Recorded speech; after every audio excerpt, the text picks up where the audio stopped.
দাদা ওটা আমি জীবনে দেখিনি। তোরা চুপ করবে, পড়তে পারছি না। তোর থামবি, বাইরে থেকে আবার শোনা যাচ্ছে। এই সবজিটা কাল বিকেলে তোর পকেট থেকে এই সিগারেটটা যে পেলাম, বলবো মাকে? তুইও যে কালকে রাতে র্যাপিডোর নাম করে কার বাইকে চেপে এসেছিলি সেটা বলবো মাকে?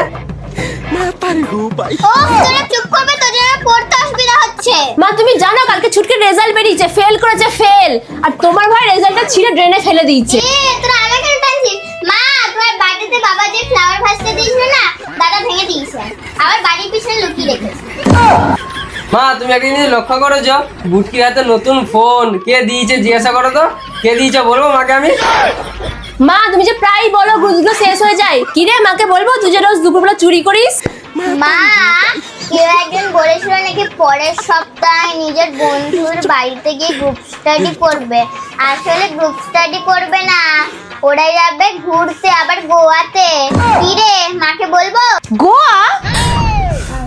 ঠিক আছে, এপ্রিল মাসে 12 তারিখে রাত 12টার সময় কিরে ছুটকি তুই যে দাদাকে পাতে সাহায্য করেছিলি বাবার গাড়িটা নিয়ে, বলবো মাকে?